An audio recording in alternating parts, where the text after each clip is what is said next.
Narito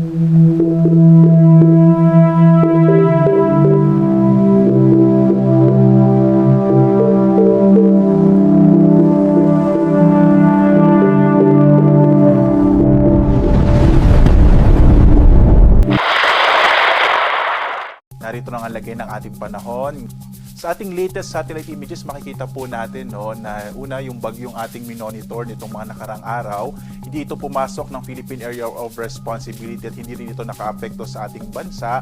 May international name po ito na Nuri, ay ngayon ay isa na lamang low pressure area at huling namataan mahigit 1,700 kilometers silangan ng northeastern sa Mindanao. At base po sa ating latest na data ay maliit na yung posibilidad na muli itong lumakas, posible pong malusaw na ito sa mga susunod na araw.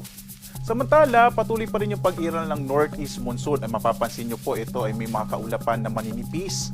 Ito po ay manifestasyon ng northeast monsoon o hanging amihan na nakakaapekto sa malaking bahagi ng Luzon at Visayas. Kaya inaasahan natin, especially towards the weekend, na malaking bahagi ng ating bansa ay makararanas ng maliwalas at medyo malamig pa ring panahon, lalo na sa may bahagi ng Luzon. Posible naman yung may hinang mga pag-ulan dito sa may silangang bahagi ng Central Southern Luzon, kasama dyan yung Bicol Region, gayon din yung Aurora at Quezon, dito sa may Eastern Visayas at kasama yung Caraga. Samantala, posible pa rin yung mga localized thunderstorms dito sa may bahagi ng Mindanao. Makikita nyo po, mas makapal yung kaulapan dito ng Mindanao. So, posible yung mga localized thunderstorms. Normally po, kapag meron tayong hanging amihan, maninipis yung mga kaulapan kaya hindi masyadong nabubuo ang mga thunderstorms. At kadalasan, yung mga pag-ulan natin ay mga mahihina lamang.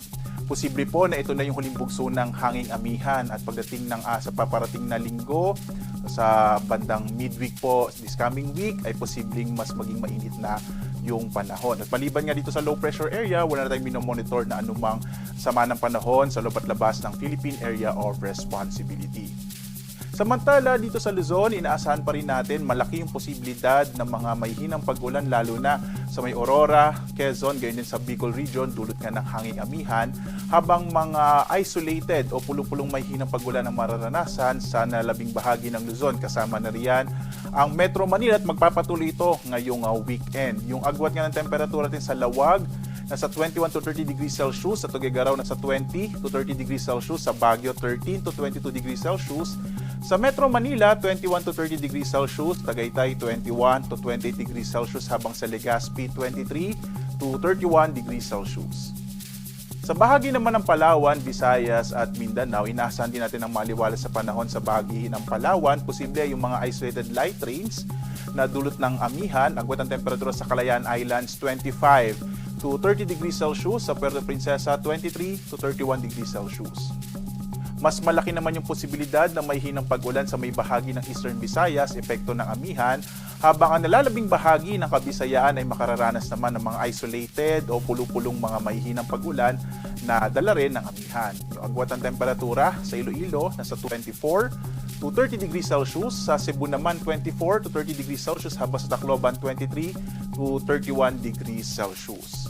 Mararanasan ng bahagi ng Caraga ang posibilidad na mahihinang mga pag-ulan, dala po ng amihan, habang ang nalalabing bahagi dito sa Zamboanga Peninsula at Northern Mindanao sa epekto ng amihan ay posible ang mga isolated o pulupulong abang storms ang labing bahagi ng Mindanao. Agwat ang temperatura natin sa Zamboanga 25 to 33 degrees Celsius, sa Cagayan de Oro 24 to 31 degrees Celsius, habang sa Davao 24 to 31 degrees Celsius.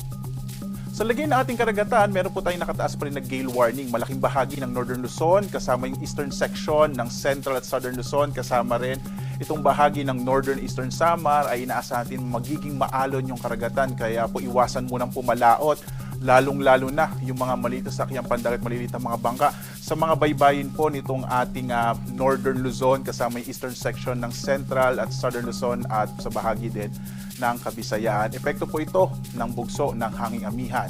Iba pang bahagi ng ating bansa makararanas naman ng katamtaman hanggang sa maalong karagatan, kaya mag-ingat pa rin po, lalong-lalo na yung maliliit na mga bangka at maliliit na mga sasakyang pandagat na pumapalaot sa ating bansa.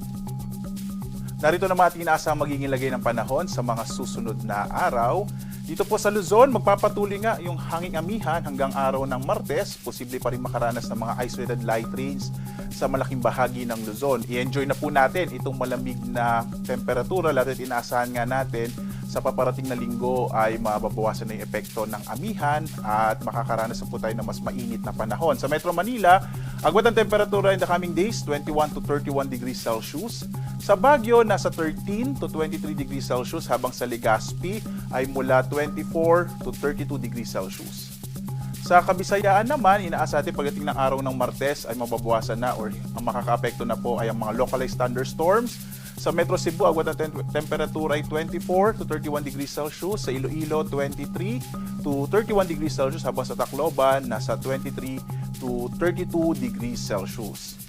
Dito naman sa Mindanao, generally, inaasa natin fair weather sa malaking bahagi ng Mindanao sa mga susunod na araw. Mga pagkidlat, pagkulog naman ang mararanasan lalo sa dakong hapon hanggang sa gabi, pero hindi naman ito malalakas at hindi rin ito magtatagal. Agwat ang temperatura sa Metro Davao, nasa 24 to 32 degrees Celsius. Sa Cagayan de Oro, nasa 24 to 31 degrees Celsius, habang sa Zamboanga City, nasa 24 to 34 degrees Celsius.